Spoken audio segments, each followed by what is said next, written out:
Hi guys, welcome back. Today we're going to be looking at the brand new Leatherman Signal limited edition Sandstorm edition. This was released this week. It's just come through the post to me today.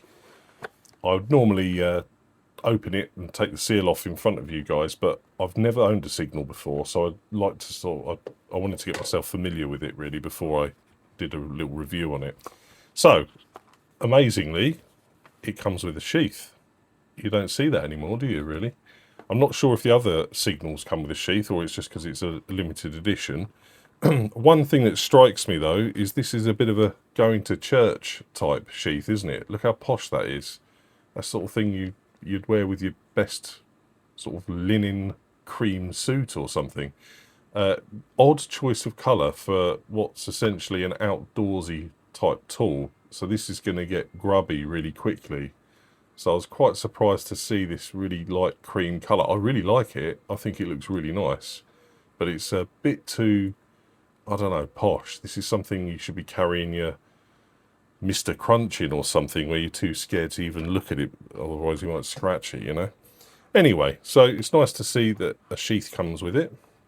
Let's have a look at the tool itself. Now, before I start, I am going to be sending this back. And I'll tell you at the end of the video why.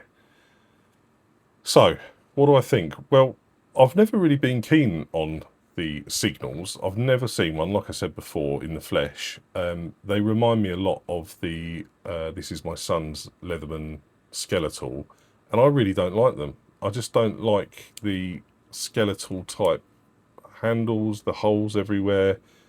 It's just not my cup of tea, really.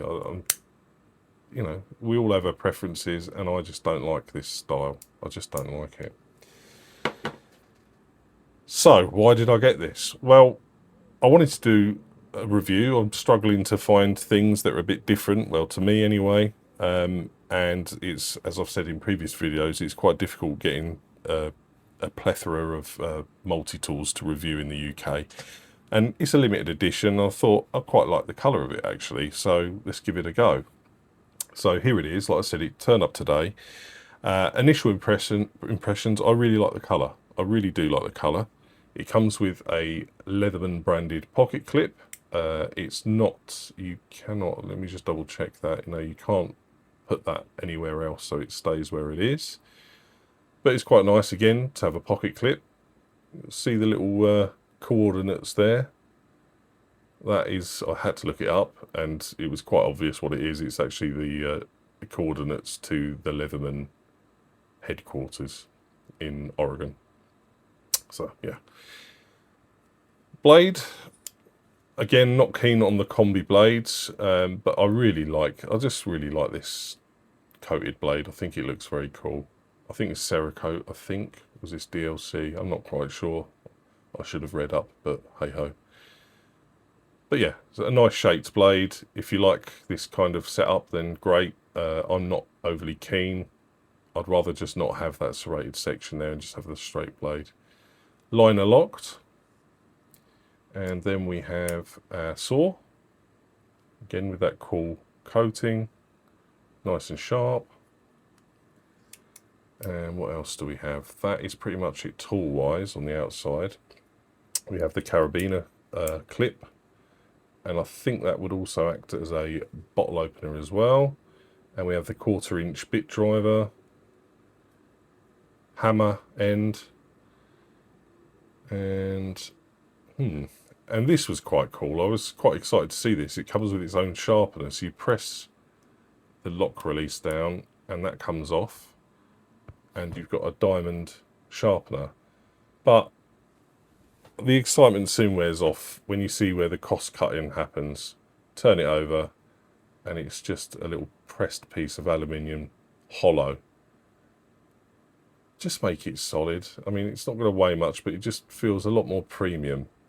I don't know, perhaps I'm just being fussy. You guys can let me know if I'm just being an arse about it. But anyway, so that clips on. It's quite clever the way that clips back on there. And it's nice to have a little sharpener. I don't know if it would be any good or not. I'm not going to use it because, like I say, I'm going to be sending this back. And the other thing that I quite liked the idea of is this is locked, and you've got this nice little tab there, and that unlocks the frame. I really like that idea, so you can't accidentally unlock it. So let's go inside. So we have the standard plier heads, needle nose, standard pliers, replaceable wire cutters, and we have tool-wise the good old Leatherman 2D bit driver. We have the can opener, and we have a wire stripper there. And finally we have an awl, which is a strange shape awl actually.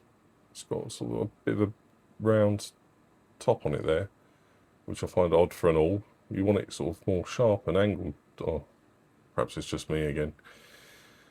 So yeah, that is what you get there. And in the other side, if you pull this sort of little lever and then push from underneath, out pops your whistle and your ferro rod there.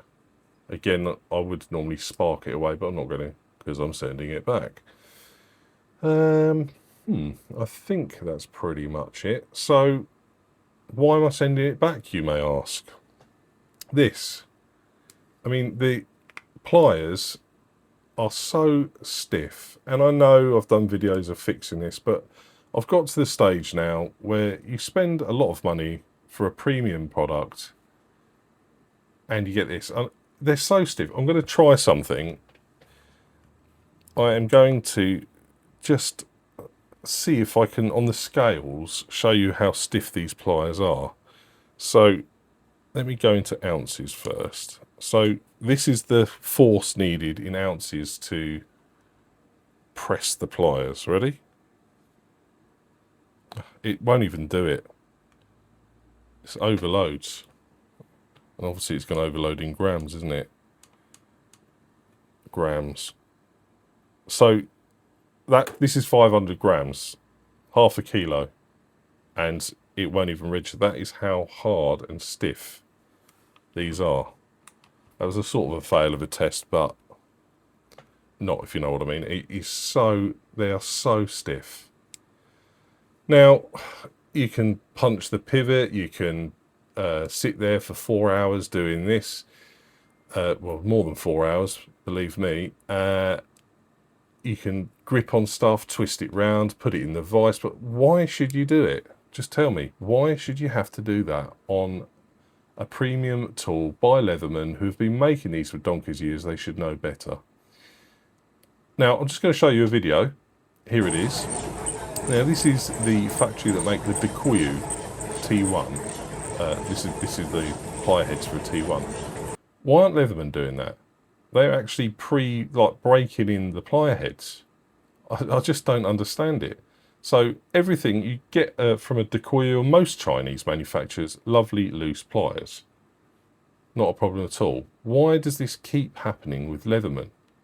It's really not good enough.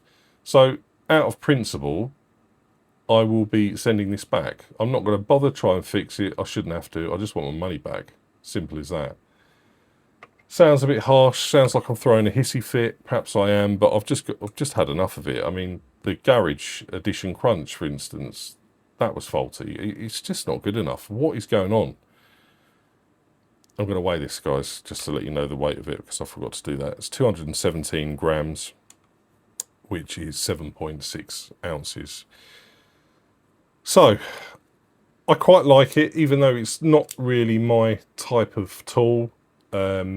But I liked the colour and I was willing to keep it and just have it in my collection because I just like it. I like this coating on the blades and stuff, and it's a bit quirky. I actually really like the tuxedo case, the sheath that it comes with, but I don't like it enough to have to keep working on something that's brand new. It just doesn't flick my switch at all. So unfortunately, I will be sending that back. So there you go, rant over. Please let me know what you think in the comments. Am I being too silly? I don't think I am. What do you think of Leatherman? What do you think of their quality control? Will they ever listen to us minions? I'm not sure. Anyway, please like and subscribe. Leave a comment. I'll try my hardest to reply to all comments. and I look forward to seeing you next time. Thanks for watching.